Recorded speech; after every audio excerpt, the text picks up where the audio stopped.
കോഴിക്കോട് സ്വദേശി ദീപകിന്റെ ആത്മഹത്യയുമായി ബന്ധപ്പെട്ട് ഇപ്പോൾ ഷിംജിതയെ പോലീസ് കസ്റ്റഡിയിലെടുത്തിരിക്കുകയാണ്. ഷിംജിത പ്രചരിപ്പിച്ച ഒരു വീഡിയോയെ തുടർന്നാണ് ആത്മഹത്യ ചെയ്തത് ദീപക്. ഏതായാലും ആത്മഹത്യാ പ്രേരണാ കുറ്റമാണ് നിലവിൽ ഇപ്പോൾ പോലീസ് ചുമത്തിയിരിക്കുന്നത്. ഇനിയിപ്പോൾ അറസ്റ്റ് രേഖപ്പെടുത്തിയോ ഇല്ലയോ എന്ന കാര്യത്തിൽ ഉൾപ്പെടെ ഒരു സ്ഥിരീകരണം, ഒരു വ്യക്തത വരേണ്ടിയിരിക്കുന്നു. ഇപ്പോഴും മെഡിക്കൽ കോളേജ് പോലീസ് സ്റ്റേഷനിലേക്ക് ഷിംജിതയെ എത്തിച്ചിട്ടില്ല. അതല്ല, ഇനിയിപ്പോൾ നേരിട്ട് കോടതിയിൽ ഹാജരാക്കുകയാണോ എന്നൊക്കെ അറിയേണ്ടിയിരിക്കുന്നു. സലാം മുഹമ്മദ് വിവരങ്ങൾ നൽകാനായി തുടരുന്നുണ്ട്. സലാം, എന്താണ് പോലീസിൽ നിന്ന് നമുക്ക് കൂടുതൽ എന്തെങ്കിലും വിവരങ്ങൾ ലഭ്യമാകുന്നുണ്ടോ? ഈ സൂചിപ്പിച്ചതുപോലെ പോലീസ് സ്റ്റേഷനിലേക്ക് എത്തിക്കുമോ, അതല്ല നേരിട്ട് കോടതിയിലേക്ക് ഹാജരാക്കി തുടർ നടപടികളിലേക്ക് കടക്കാനാണോ പോലീസിന്റെ നീക്കം?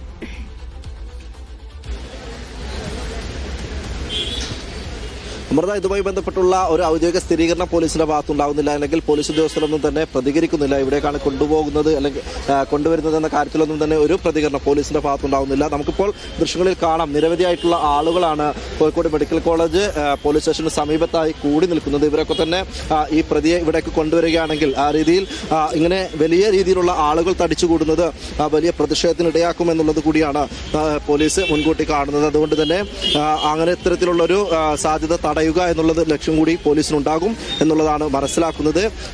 എന്തിനു വന്നതാ? ഞാൻ ഹോസ്പിറ്റൽ ഇവിടെ വന്ന് രീതിയിൽ ആളുകൾ, വലിയ തരത്തിലുള്ള ആളുകളാണ് കൂടി നിൽക്കുന്നത്. ചേച്ചി എന്തി വന്നതാ? ഞാൻ എൻ്റെ മോനെ ഓപ്പറേഷൻ വന്നയാ, കിഡ്നി ഫെയിൽഡായിട്ട് ഓപ്പറേഷൻ കഴിഞ്ഞു. ഇവിടെ ഇങ്ങനെ ഒരു കഴിഞ്ഞ ദിവസം ഒരു മരണം സംഭവിച്ചു. അവരെ കസ്റ്റഡിയിൽ ആയ പ്രതിക്ക് കസ്റ്റഡി എന്ന് പറഞ്ഞിട്ട് ഒന്ന് ജസ്റ്റ് ഒന്ന് കാണാൻ വന്നതാ. വിഷു എന്താണെന്നറിയാം. ഇന്നലെ ഒരു വീഡിയോ കണ്ടിട്ടുണ്ടായിരുന്നു, ബസ്സിൽ കയറുന്ന സമയത്ത് അത്രയും തിരക്കുള്ള ബസ്സിന് ഇവക്ക് എങ്ങനെയാണ് വീഡിയോ എടുക്കാൻ കിട്ടിയത്? അതവിടെ ഒരു ചോദ്യചിഹ്നമാണ്.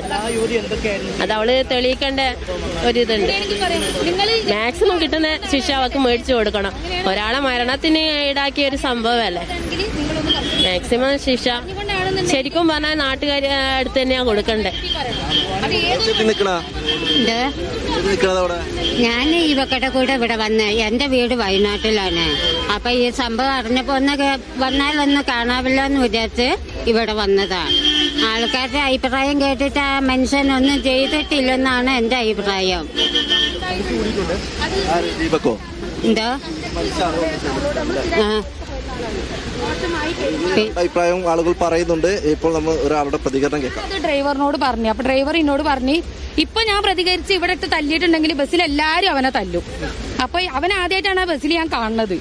അപ്പൊ ഡ്രൈവർ പറഞ്ഞു, ഇന്ന അറിയുന്ന ആളായതുകൊണ്ട്, എന്റെ നാട്ടുകാരനായതുകൊണ്ട് അവൻ പറഞ്ഞു നമുക്കത് ശരിയാക്കാം. അങ്ങനെ വണ്ടി സൈഡാക്കി ലാസ്റ്റ് എത്തിയതിന് ശേഷം അവനോട് പറഞ്ഞപ്പോ അവൻ എന്നോട് പറഞ്ഞു, അത് ഇനി ഞാൻ അങ്ങനെ ചെയ്യൂല, ഇന്നോടത്ത് അറിയാതെ തെറ്റ് പറ്റിയതാണ്, ഞാൻ ഒരു പെണ്ണിനോടും ഇനി അങ്ങനെ ചെയ്യൂല എന്ന് പറഞ്ഞു. അതുകൊണ്ട് ചെയ്തു പോയി. പിന്നെ അവൻ ആ ബസ്സിൽ ഞാൻ കണ്ടിട്ടില്ല. ആ കണ്ടക്ടറെ ഞാൻ ഇന്നേ വരെ ആ ബസ്സിൽ കണ്ടില്ല. അവൻ നാളെ മുതൽ ഇനി ബസ്സിൽ ഉണ്ടാവില്ല എന്ന് എനിക്ക് ഡ്രൈവർ ഉറപ്പ് തരും ചെയ്തു.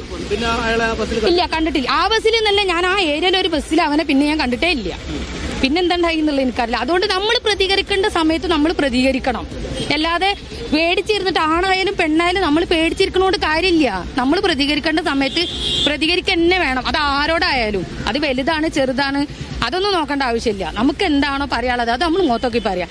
അവിടെ കൊണ്ട് ഈ തടിച്ചുകൂടിയ ആളുകളുടെ പ്രതികരണമാണ്. ഇങ്ങനെ ഈ ഷിംജിതയെ അനുകൂലിച്ചും പ്രതികൂലിച്ചും ഒക്കെ തന്നെ ആളുകൾ രംഗത്തെത്തുന്നുണ്ട്. ഏതായാലും ഇങ്ങനെ ഒരു സംഭവം ഉണ്ടായില്ലെങ്കിൽ, അതായത് ഈ ദീപകിന്റെ മരണം, അവർ ഒരു കുറ്റം ചെയ്തില്ലെങ്കിൽ ആ മരണം ഒരിക്കലും അംഗീകരിക്കപ്പെടാൻ അല്ലെങ്കിൽ അംഗീകരിക്കാൻ കഴിയില്ല. ആ ഷിംജിത കുറ്റക്കാരിയാണെങ്കിൽ അവർക്ക് അർഹിച്ച ശിക്ഷ നൽകണം എന്നുള്ള കാര്യത്തിലൊക്കെ തന്നെ ആളുകൾ അഭിപ്രായം പറയുകയാണ്. ഏതായാലും